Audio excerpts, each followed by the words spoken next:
So I invite the panel to comment. Ron Kagan. Actually, this is a comment. It's not a question. I think both what Keith shared with us about education and what Don has shared about science are really extraordinary examples of incredibly thoughtful and intentional direction to the future. And I think, notwithstanding the challenges we face, I think it actually gives a tremendous foundation for hope, for a much better future for zoos and aquariums. So I mean, you know, I'd like to, as a colleague, applaud everybody from yesterday and from this morning, because I think this is, you know, it's difficult to look in the mirror. But I think it's very, very helpful for us, and I think we're seeing a lot of fabulous, clear direction. John Coe.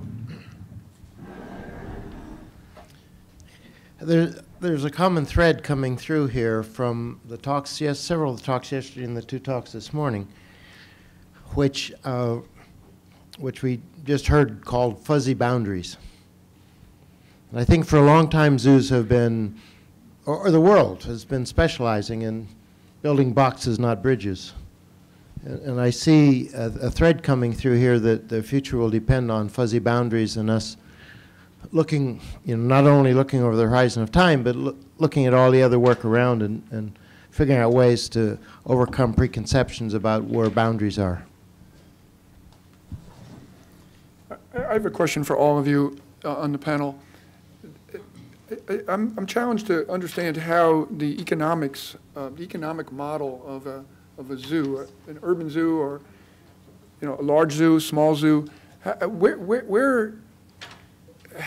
is the process accomplished to devote resources to things like science when the revenue is coming from patrons who are coming to look at zoos, to look at animals in zoos? How do you decide?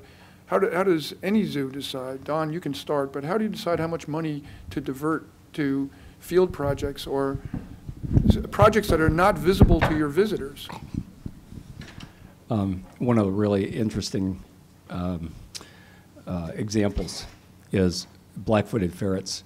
So Joe Gale Howard came to us as a young postdoc and was enthusiastic about using advanced medical techniques to continue endangered species breeding, and became the world's expert in artificial insemination of small carnivores. Joe Gale worked, to your point, not on the zoo budget, but raised her own money from grants and patrons for over 17 years before she ever became a federal employee. 17 years on soft money, really? And the way that she did that was she took patrons to meet clouded leopards and to meet black-footed ferrets, and the wallets opened. I mean, that's one way, you know, to Keith's point, having a really engaging experience with a live animal, the wallet opens up. Jeff Bonner. Just real quickly, on behalf of Dr. Conway, if he were here, he would say that the money that he raised for conservation was not money that would have gone to the zoo. That it's really a different donor base. It certainly overlaps, and there's synergy there. There's no doubt about that. And just, you know, personally, anecdotally, the first gift we got to our endowment was a $16 million gift that was restricted to field conservation. So, you know, that does happen. It is sort of two spheres of influence. It's just that they're mutually reinforcing and synergistic. John Fraser. So I think I started this conversation yesterday that we are using short-term current political discussions of economics, which is not a sustainable model to start with. But zoos, aquariums, and a lot of conservation organizations work in the third sector.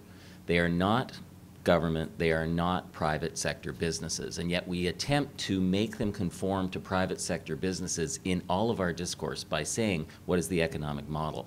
If we look at the necessity that we have to confront the social issue of environmental collapse, then we have the necessity to exist. And how we're leveraging our moral authority because we have the minds of children to leverage other pockets for money is really where we're operating. So the economics of a zoo makes no sense if you think of it as an attraction. But if you think of it as a social necessity, and that there is a moral necessity for zoos to do work in conservation and help build this culture of nature, then the money changes. And this is where, as Jeff was just saying, as Bill Conway was saying yesterday, that the donor base that supports these organizations, the corporate cultures that are behind the institutions doing work that's kind of ugly, can be leveraged. And in addition, our research, when I was working on how people perceive zoos, have told us that politicians are petrified of zoos. And we don't leverage that. The moral authority of the zoo director in a community to say, we're going to do oyster restoration because someone's got to do it, and the public gets behind that. This is why it's a third sector. The government will recognize that they must support it because at their peril. In New York City, when they attempted to defund 2 small zoos, the Prospect Park Zoo and the Queens Zoo, within 1 weekend, 250,000 signatures on a petition were gathered across the city, and the New York Post did a study and found that any politician who ever voted against funding for the zoo was out of office in the next election. Gone. You vote against the zoo and your history, and they put it in the paper, and that problem went away.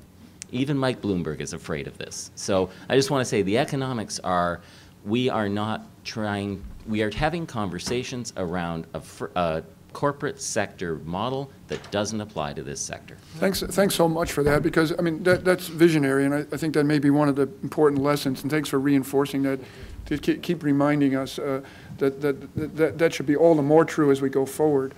Your economic point, but also the central role for zoos in society is something that we want to also reinforce.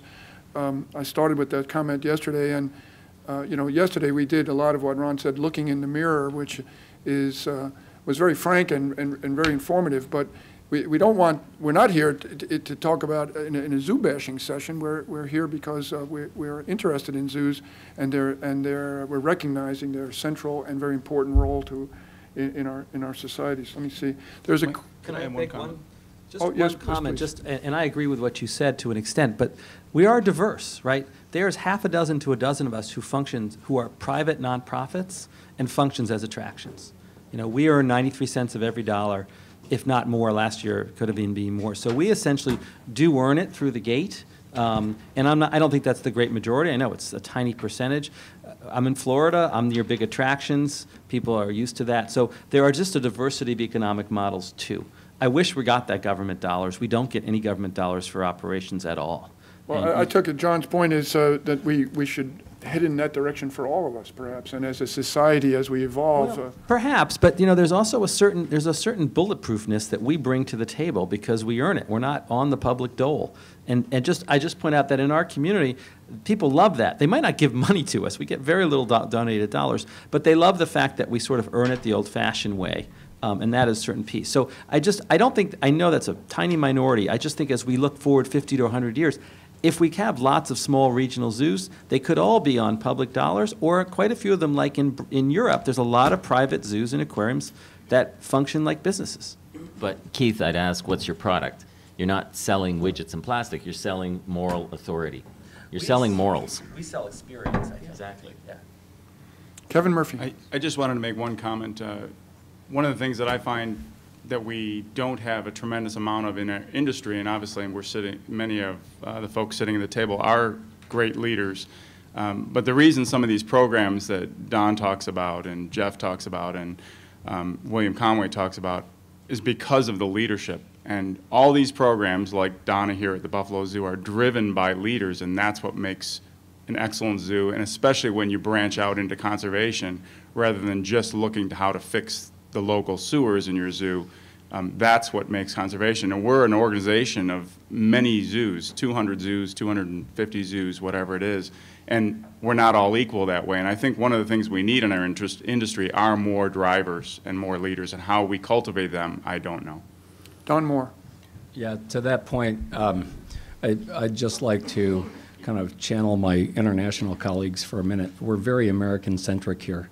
And what I've seen in Latin America and also in Asia is I think there's leadership there. I think there's energy there. I think there's a desire they're like sponges. They want to soak up our technology and our knowledge and everything else and do their own thing. The economic model is completely different for them. So I don't know, to the point from yesterday, that Asia is on the rise, and Brazil's on the rise. I don't know how this is going to play out for them over the next 100 years, and maybe that's the subject of your next workshop. Yeah, just before we turn to our next speaker, let me squeeze in a question that was delivered from the audience. It's to you, Don. Do you know of any case yet where specifically those cognitive studies on elephants have actually reached educational programs in Asia and yet are yet having an impact in Asia? Only from sanctuaries. Josh Plotnick, who did the mirror self-recognition study, is working at a sanctuary now in Chiang Mai and doing elephant cooperation studies. He's converting donor dollars there and to sanctuary efforts, and we're not sure how much is being converted into on-the-ground conservation, but we're actively working in Thailand as well.